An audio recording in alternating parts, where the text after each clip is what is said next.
How do I do all my amp testing and dyno runs? That's the number one question I always get. People want to know how it's set up. So in today's one, we're going to go through just that. Let's start with the power supply and batteries. What do they consist of? Here we have 2 banks of LTO.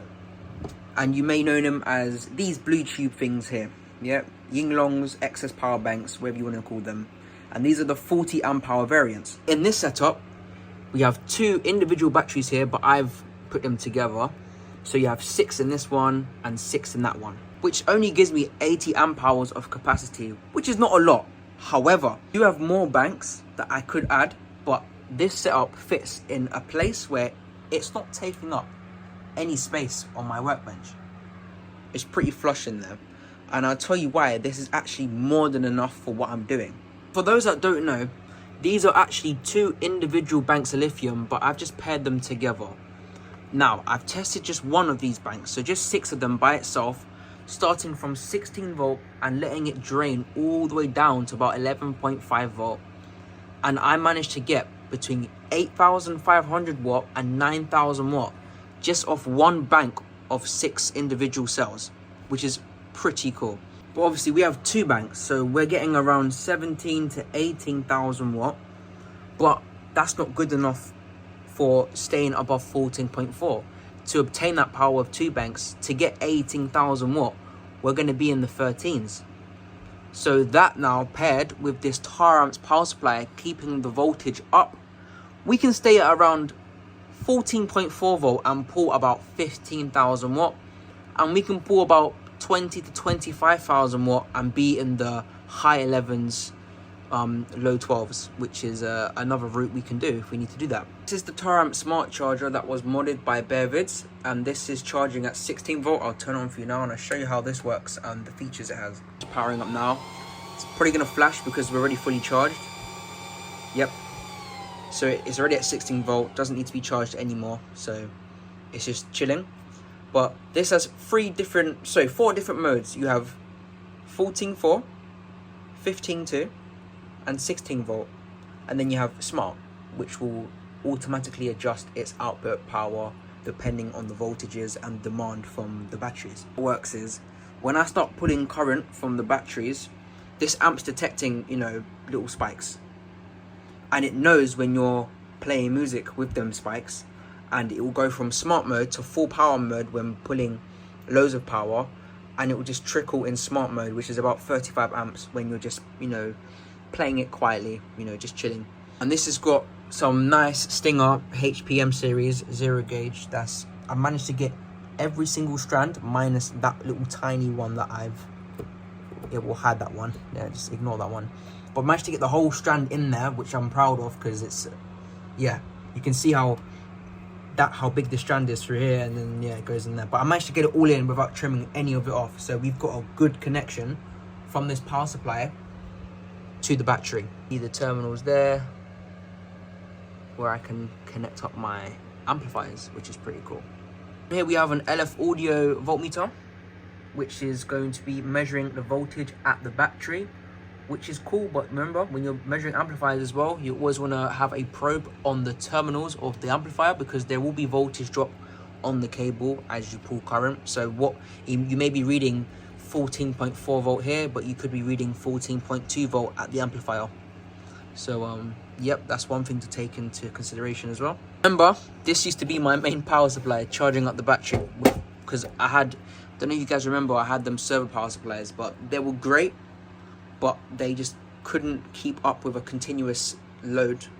They would get too hot and explode, make a really loud sound, and yeah, it just wasn't ideal. That's the power supply side, and all these amplifiers on the wall you see here, I am fully capable of running them to their maximum with this power supply setup. No if, buts or maybes. I've tried it and I've clamped more than RMS out of every single one of them just with this setup. So it's a small setup but very capable.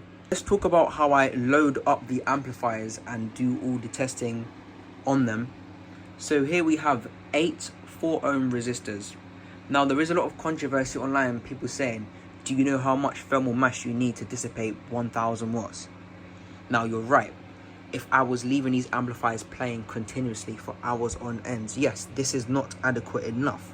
But for dyno runs where you're going to be doing loads of power for a short period of time, these don't get hot enough because it's loads of energy but then cut very short. How this works is each resistor is plugged into its own XT60 connection, and by having them all plugged in to this distribution bar here, so 8 on the positive, 8 on the negative, you have the potential between 4 and all the way down to 0.5. And as you keep removing them, so unplugging one, unplugging the other, your impedance will slowly go up to your desired impedance that you want to test with. Now let's talk about the cabling that's connected to the amplifier. So we've got a short run of Sky High OFC 8 gauge, and that will run into the amplifier. But how I get my measurements now, because I use this SMD AMM1 for my runs, because this calculates wattage, is we have multimeter probes are connected right at the inputs of the resistors here, right here. So we're getting the best possible sense of the voltage right here. And also, if you look here, I got my oscilloscope probes, and when I do my testing for the oscilloscope, all I do is I hook up my positive of the oscilloscope to here, and I put my negative here, and then it allows me to throw up the waveform here on this scope. Now I've put some big power through these resistors, and even when I'm doing like 15, 16, even 17,000 watts to the resistors, they hit a highest of like 70 degrees, which is fine. That's absolutely fine. Obviously, if I kept playing that continuously, yes, they would get super hot.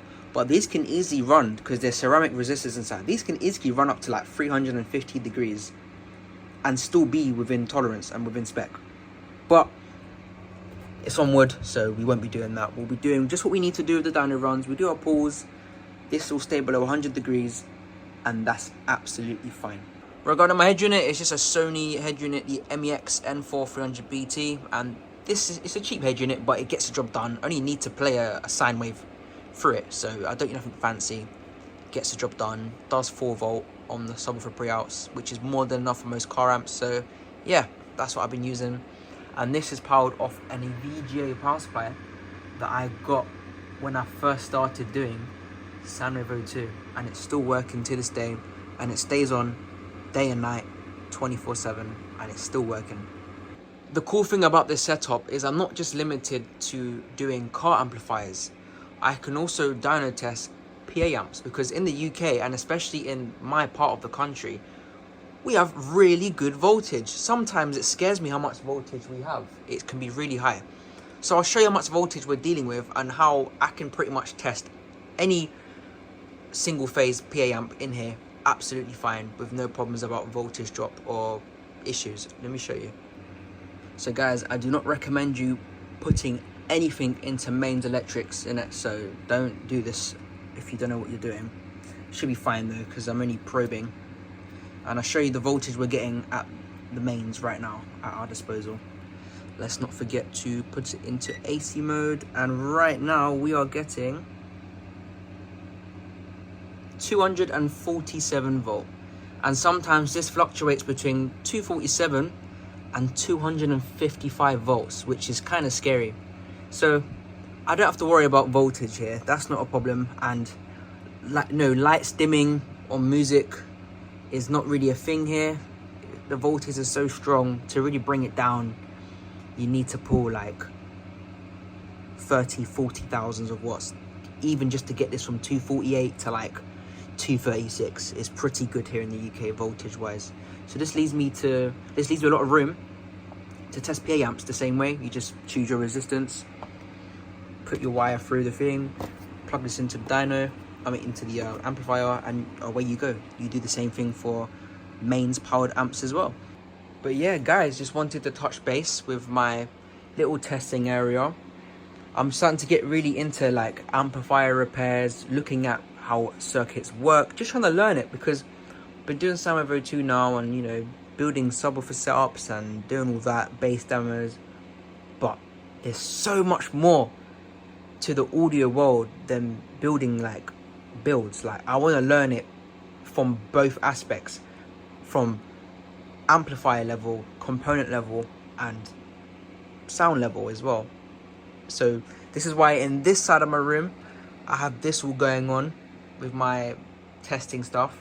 And then on this side of the room, I have where I do my bass stuff. So yeah, hope you guys enjoyed. If you've got any questions, feel free to ask away. And I'll catch you guys in the next one.